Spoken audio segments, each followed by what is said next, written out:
Hello guys, welcome back to my YouTube channel Sita Vijay official में आप सभी लोगों का हार्दिक स्वागत है। तो कैसे हैं आप सभी? आई होप आप सभी बहुत अच्छे होंगे, मस्त होंगे। और तो करते हैं एक नए ब्लॉग की शुरुआत। और अभी हो रहा है मॉर्निंग का टाइम और आज मैंने निकाल लिया कुछ ज़्यादा ही एक्स्ट्रा काम। तो बस सबसे पहले मैंने सामने वाले कमरे का दीवान खोल लिया और उसमें जितना भी सामान था उनको निकाल के बाहर रख दिया है। और वाइट वाला जो कपड़ा नीचे बिछा था उसको भी निकाल के मैंने झटक के एक साइड रख दिया है। और झाड़ू की सहायता से जितने भी दीवान में कचरा हो गया था इकट्ठा, जाले वाले लगे थे, उनको सबको मैंने झाड़ू निक से साफ कर दिया। और उसके बाद यही वाला कपड़ा यहाँ पर मैं बिछा दूंगी। तो आज मैं कर रही हूँ कि लगभग ठंड खत्म ही हो गई है, तो सोचा गर्म कपड़े जितने भी बाहर फैले हुए हैं तो उनको अपनी जगह तय बना के रख दूं, क्योंकि अब यूज नहीं हो रहे, लगभग ठंड खत्म ही हो गई है। और 15-20 दिन हो गए हैं कि बिल्कुल भी गर्म कपड़े बिल्कुल भी यूज नहीं हो रहे हैं। तो एक दिन पहले ही मैंने सबको अलग अलग धूप वूप दिखा के जो धोने के कपड़े थे उनको धो दिए थे गर्म वाले, और जो सुखाने के थे लगभग सबको सुखा के, और 1 से 2 दिन पहले ही मैंने सबको अलग अलग अपनी जगह सेट करके रख दिया था। बस दीवान में ही उतारना था, तो सोचा आज पति देव हो तो उन्हीं के साथ ये थोड़ी सी मदद हो जाएगी। तो ये ट्रॉली बैग जो है जिसमें कि मैं सामान रख रही हूँ, ये अब ज़्यादा यूज़ होता नहीं है। और बाहर रखने की इसमें बिल्कुल भी जगह नहीं है कि इसको मैं बाहर रख सकूँ। तो बस दीवान में एक जगह थी, तो सोचा इसी में उतार देती हूँ, जो भी एक्स्ट्रा सामान है उसी में रख दूंगी। तो जो जो यूज़ नहीं हो रहा था वो मैंने दीवान में ट्रॉली बैग में चढ़ा दिया। और यहाँ भी अद्विक मेरी मदद कर रहा था, उसको बोली कि ये छोटे छोटे बैग ला के दो कि मैं यहाँ रखते जाऊंगी, जमाते जाऊंगी। तो बस उसने मेरे को 2-3 जितने भी बैग थे वो ला के दिया और मैं इनको अपनी जगह जमा दूंगी। दीवान में भी देखना पड़ता है कि सामान कैसे आएगा, ज़्यादा सामान कैसे आएगा, कैसे मैं एक्स्ट्रा सामान और रख सकती हूँ। तो बस वही सब देख के सेट करके अपनी अपनी जगह जमा रही थी, क्योंकि काम इतना ज़्यादा हो जाता है गाइस कि बता नहीं सकते। और एक हाउसवाइफ के लिए तो अगर सुबह से शाम भी अगर कोई काम में लग गए हो ना, तो वो काम बिल्कुल भी ख़त्म नहीं होता है, इतने ज़्यादा काम होते हैं। गृहस्थी तो बसाना बहुत ज़्यादा मुश्किल हो जाता है। गृहस्थी एकदम मतलब चुटकी बजा के बिल्कुल भी गृहस्थी नहीं बचती। गृहस्थी बचाने में पूरी ज़िंदगी लग जाती है। एक एक सामान सामान जो खरीदते वो संजो कर खरीदते, बहुत उसकी एक एक यादें होती है सामान खरीदने की। तो बस यही सारी चीज़ें हैं। तो बस ये पर्दे वगैरह है जो कि यूज़ नहीं होते, मैं इनको त्योहारों पे ही यूज़ करती हूँ, बाकी समय में मैं रख देती हूँ। बाकी समय में डेली यूज़ में ऐसे ही पर्दे यूज़ करती हूँ जो बाहर निकले हुए हैं। और जो सोफ़े के कवर वगैरह ये इसको भी मैं यूज़ नहीं करती हूँ, ये भी फेस्टिवल वगैरह में ही यूज़ करती हूँ। तो बस इनको भी घड़ी बना के अपनी जगह रख दिए हैं। और ये बैग में टॉवेल वगैरह और शर्ट के कपड़े वगैरह रखे हुए थे, तो सोचा इनको भी देख लेती हूँ कि इसमें क्या क्या रखा है हुआ है। तो कभी अगर यूज़ करने योग्य रहा तो मैं निकाल के यूज़ हो जाएगा। तो एक बार हाउसवाइफ देख ले कि सामान कहीं पे कैसा रखा हुआ है, तो वो हमेशा उसके दिमाग में बैठा रहता है कि हाँ ये सामान ऐसा रखा हुआ है, तो वो तुरंत निकाल दे। तो बस सामानों को सेट कर दिया है मैंने। और ये गोल वाली तकिया जो कि बिल्कुल भी यूज़ नहीं होती है, तो उसको भी मैंने दीवान में उतार दिया है। और जो एक्स्ट्रा सामान जो कि मैं बिल्कुल भी यूज़ नहीं करती हूँ, जैसे कि कुछ साड़ियाँ बिल्कुल भी अभी मैंने 2-3 साल हो गए बिल्कुल भी यूज़ नहीं किया है, तो उसको भी मैंने उतार दिया है। कोई आएगा तो मैं उनको दे दूँगी। और यहाँ पे दिख गया था मुझे एल्बम, मेरी शादी का एल्बम था और अदवी के मुंडन का एल्बम था, तो सोचा एक बार नज़र डाल देती हूँ। कभी-कभी ऐसे एल्बम दिख जाते हैं तो काफ़ी खुशी होती है अपने को देखने में। और मतलब जो भी प्रोग्राम आप लोगों ने करवाए, कौन-कौन आया था, पुरानी यादें रहती है जो कि देखने के बाद में और अच्छा मतलब खुशी वाला माहौल आ जाता है, खुश हो जाता है। मतलब चेहरे सबके देखने के बाद में एक चेहरे पे एक अलग सी स्माइल, हंसी आ जाती है। तो बस यहाँ देख के मैं बहुत ज़्यादा खुश हो रही थी।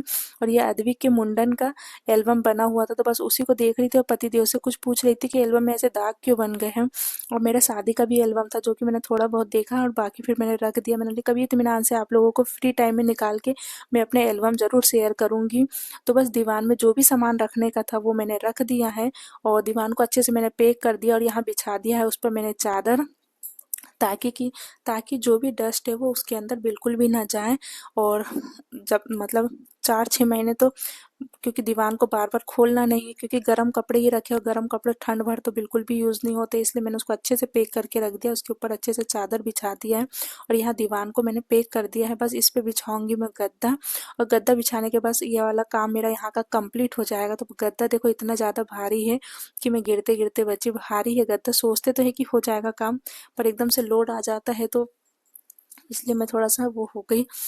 तो बस यहाँ पर पतिदेव ने कर दी है मेरी मदद। और सोना पता नहीं आके क्या क्या बता रही थी, क्या क्या कर रही थी। और बच्चे भी घर में तो इधर से उधर होता, देखते रहते कि क्या कर रहे, क्या नहीं कर रहे हैं, क्या काम हो रहा, क्या नहीं हो रहा। तो उनका भी चलता रहता है, ऐसे कुछ काम निकल जाते तो उनको भी नई नई चीज़ें कुछ कुछ दिखने लग जाती है। तो बस वो भी अपने एंजॉय करने में लगे रहते हैं। और यहाँ मैंने बिछा दिया है चादर। और सोना को पढ़ाई करना था तो बस सोना को बोली मैंने कि आप इधर आके पढ़ाई कर लो, क्योंकि अंदर वाले दीवान में भी मुझे कुछ काम करना है। तो सामने वाले दीवान में जो भी सामान रखने का था मैंने रख दी हूँ। और उसके बाद मैं आ गई थी बेडरूम में, और बेडरूम में भी ये वाला गद्दा इतना ज़्यादा भारी है कि एक से उठ नहीं सकता, इसलिए मुझे आज पति देव की मदद लगी।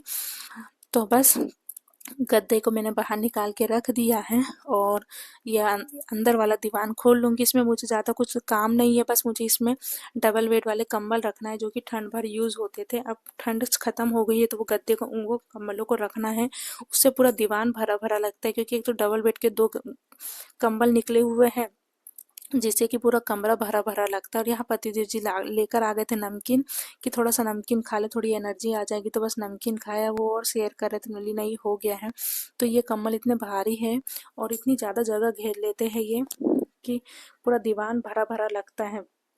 एक तो कमरा इतना ज़्यादा छोटा है, और ऊपर से ये सब सारी चीज़ें देखने में और ज़्यादा गुस्सा आता है। तो सोचा आज तो इस काम को मैं कुछ करूँ ना करूँ, पहले ये वाले काम को निपटा दूँ। तो बस ये वाला काम मेरा लगभग निपट ही गया है। और अभी आज मेरा नाश्ता वगैरह कुछ भी नहीं बना है, और बच्चों को लग गई है भूख, बच्चों के साथ में बड़ों को भी लग गई है भूख। पति देव जी को भी भूख लग गई, वो भी 8 बजे तक नाश्ता कर लेते हैं, ऑफिस जाते हैं, तो एक आदत सी बन गई है। तो बस पेट में भूख लग गई तो सोचा ये वाला काम पहले कर लूँ, उसके बाद में मैं नाश्ता बनाने जाऊँगी। नहीं तो ये काम रुके का रुके ही रह जाएगा। अगर एक काम को एक मतलब तुरंत ही में निपटा लिया जाए तो वो तुरंत हो जाता है। अगर उसको टाल दोगे तो वो शाम तक मेरा काम तो बिल्कुल टल ही जाता है। तो बस एक एक दोनों कंबलों को घड़ी बना के दोनों को अपने बैग में पैक करके रख दिया। और ये इन्हीं के क्या बोलते बैग है, जो कि इसी में आए थे कंबल, तो इसी में मैंने इनको घड़ी बना के रख दिया। और इतने बड़े बड़े कंबल है ये डबल बेड के, कि पूरी दीवान घेर लेते। उधर वाला जो भी है दीवान में ये पूरा उसी में घेर लिया। बस थोड़े बहुत पतले पतले कंबल आएंगे, और जो भी एक्स्ट्रा सामान है बस वही आएगा, तो उनको मैं सेट करके वहीं पर रख दूंगी। इसमें ज़्यादा कुछ काम नहीं था, क्योंकि ये दिवाली में निकला हुआ था, तो दिवाली में अंदर वाला दीवान पूरी अच्छी तरीके से क्लीन हुआ था। और क्लीन करने के बाद ही मैंने इसको जमा के रखा था, तो इसलिए इसमें ज़्यादा कुछ करना नहीं था मुझे। तो बस यहाँ दीवान करती हूँ पैक, और पतिदेव की सहायता से बस यहाँ बिछा लूँगी कपड़ा, क्योंकि नीचे प्लाई में जो रहते हैं ना, क्या बोलते कुछ रहते हैं जिससे कि गद्दे में खिंचाता है। तो पहले इस पे इसलिए कपड़ा बिछा ली हूँ, और कपड़े के ऊपर फिर लाके यहाँ पर गद्दा बिछा दूंगी। इसके ऊपर जो जो सामान रखा था बस वो सामान को यहीं जो सामान जहाँ रखा था उसको वैसे ही रख दूंगी, ज़्यादा कुछ भी नहीं करूँगी। और पति देव जी ने ला दी है गद्दा, इतना भारी है कि देखो गद्दा ही मुझसे सरक ही नहीं रहा था। बस इस पे अब मैं चादर बिछाऊंगी। चादर बिछाना भी इतना ज़्यादा मुश्किल हो जाता है इस पे, क्योंकि गद्दे को खींचो और एकदम फिक्स है, एकदम कुछ भी इधर से ना उधर 1 इंच की जगह नहीं है कि अपन गद्दे को इधर से इधर कर ले। मतलब एक दीवान और एक बड़ी अलमारी, बस इससे पूरी दीवार पूरी फिक्स हो गई। मतलब कि आप इधर से इधर 1 इंच खसका नहीं सकते, मतलब एकदम फिक्स जगह बनी हुई है। तो बस यहाँ पे मैंने चादर वगैरह बिछा दिया, और कितना प्यारा लग रहा है। और ये वाले कंबल निकल गए हैं गर्मी के लिए, अब ये गर्मी भर यूज़ होंगे, क्योंकि गर्मी आती है उसके साथ में कूलर भी चालू हो जाते हैं। और कूलर चालू होता है, पानी डलता है तो ठंडी लगने लग जाती है। तो यहाँ सबके कंबल निकल गए हैं। और उसके बाद में मैं लग गई थी सोफ़े पे। ये पूरा जो फैला हुआ है इसको भी मैं आज क्लीन कर लूँगी। सोफ़े को भी मुझे निकालना है, बाहर रखूँगी, क्योंकि यहाँ बेडरूम में बिल्कुल भी जगह नहीं है। और ये सोफ़ा थोड़ा ज़्यादा बड़ा है, 1 सीटर वाला ही है, पर इतना ज़्यादा बड़ा है कि पूरी जगह घेर के रख लेता है। ये अलमारी के बाजू में था तो अलमारी अच्छे से नहीं खुलती थी, अब इसको इधर साइड रखी हूँ तो यहाँ से जाना आना थोड़ा मुश्किल हो गया है। तो आज पतिदेव है तो मैंने बोली ना कि वो मेरा थोड़ा एक्स्ट्रा काम कर ही देंगे, तो मैंने सोफे को पूरा खाली कर दिया है। बस वो ले जाके बाहर रख देंगे, क्योंकि ये दरवाजे थोड़े छोटे तो सोफ़ा मुझसे निकल नहीं पाता है। उसको थोड़ा उल्टा करके फिर निकालते हैं पतिदेव जी, तो उनका ये काम है कि वो ही निकालेंगे। और ये कपड़ों की मैं घड़ी बना के रख दूँगी, बस अभी घड़ी बना के यहीं पे छोड़ दूँगी। बाकी इनको रखना, तह बनाना वो बात काम करूँगी कि इनको कहाँ रखना है, क्या करना है। अब गर्मी आ चुकी है तो गर्मी के सारे कपड़े निकल गए हैं, शॉर्ट्स वगैरह ये सब कुछ निकल गए हैं। गर्मी में हल्के-फुल्के कपड़े चलते हैं। और उसके बाद में मैं लग गई थी यहाँ झाड़ू लगाने के लिए। और सोना यहाँ पर आ गई है पढ़ने के लिए, क्योंकि अद्विक बहुत ज़्यादा उधम करता है। वो बिल्कुल भी सीधे नहीं बैठ पाता, उसकी उधमबाजी इतनी ज़्यादा चलती है, कहीं इधर कहीं उधर उधम चलते ही रहता है, कहीं यहाँ कूदना कहीं वहाँ कूदना, तो उसको थोड़ा पढ़ने में दिक्कत हो जाती है। कमरे भी छोटे-छोटे तो और थोड़ी ज़्यादा प्रॉब्लम हो जाती है। तो बस यहाँ पर मैं लगा लूँगी झाड़ू और यहाँ से सोफ़ा हो गया खाली। तो देखो कमरा कितना प्यारा लग रहा है। हम थोड़ा-सा स्पेस रहता है तो काम करने में और अच्छा लगता है। और ये बास्केट लाकर मैंने यहाँ रख दिया है और उसमें जो भी एक्स्ट्रा थोड़ा बहुत सामान है उनको इसी में भर के रख दूँगी, ताकि मुझे हर जगह कपड़े-कपड़े दिखाई नहीं देंगे। तो जो भी मैंने थोड़ा बहुत इसमें से छाँट लिया है, जो यूज़ नहीं हो रहा है उसको मैं बास्केट में डाल दूँगी। मतलब कि होता है पर कम यूज़ होता है, तो इनको मैं बास्केट में डाल के रख दूँगी और बस पैक करके रख दूँगी। और ये सोना को बर्थडे में सामान वगैरह मिला था तो इसको भी मैंने ऊपर निकाल के रख दिया है कि यूज़फुल होगा। दीवान में रखा हुआ था, दीवान में याद ही नहीं रहता कि कुछ सामान रखा है।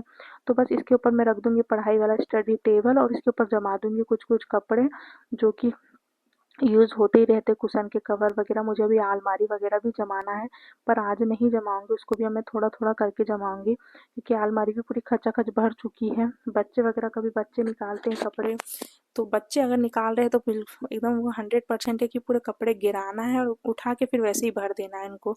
तो बस अंदर का मेरा काम हो गया है, झाड़ू-वाड़ू लगा दी तो मैं आ गई हूँ सामने और सामने झटका-झुटकी कर लूँगी। सामने जो भी कपड़े निकले थे दीवान के गर्मी में पहनने वाले, तो उनको ले जाके रख दी हूँ मैंने अंदर। और फिर यहाँ से झाड़ू-वाड़ू लगा लूँगी। कारपेट को ले जाके मैंने धूप में डाल दिया है, तो धूप में डला रहेगा क्योंकि अब ठंड चली गई है तो पैर में इतना पता नहीं चलता है। गर्मी में ठंड में तो बिल्कुल भी नीचे पैर नहीं रखा जाता, इसलिए पूरी ठंड भर हम लोग कारपेट यूज़ करते हैं।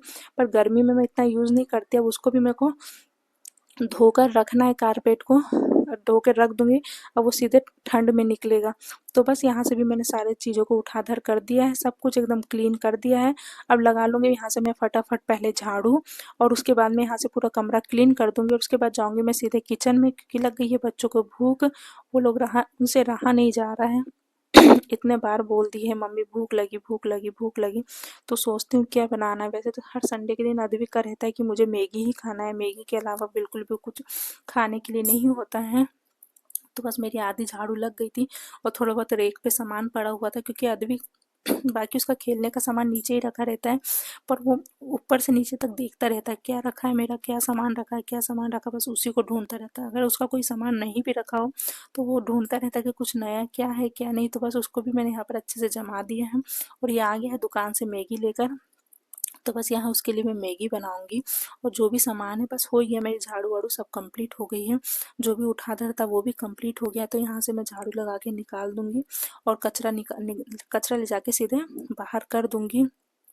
तो आज का मेरा बहुत सारे काम बहुत अच्छे से निपट गए हैं और घर भी बहुत खाली खाली लग रहा है कि हाँ अच्छे से जम गया है और सुव्यवस्थित ढंग से जम गया है। तो पति देव जी यहाँ आ गए थे कि नाश्ता कुछ बना दे, तो बस मैं अब जाती हूँ कचरा फेंकती हूँ और उसके बाद सीधे लगूंगी अपने किचन में। अब बिल्कुल भी किसी से रहा नहीं जा रहा है, इसके बाद पूरे काम अब छोड़ूंगी और सीधे आ गई हूँ मैं किचन तो में। यहाँ पर सबसे पहले मैं अभी के लिए बनाऊंगी मैगी। उसका मैगी का पैकेट आ गया, उसका है हर संडे के दिन की मुझे मैगी खानी है। बाकी मैं हर संडे नहीं खिलाती, पर कभी कभार ऐसा हो जाता है कि बहुत ज़्यादा जिद करने लग जाता है तो मैगी यहाँ खिला देती। तो बस पानी मैंने चढ़ा दिया था, क्या बोलते गैस पर रख दिया था कढ़ाई में, और उसके बाद में पानी गर्म हो गया था तो यहाँ डाल दूंगी मैगी। और साइड में निकाल ली मैंने आलू प्याज टमाटर और मैं बनाऊंगी साइड में उपमा। जल्दी बन जाएगा। पोहा पोहा खा के बोर टाइप का हो गया हर समय बस पोहा पोहा।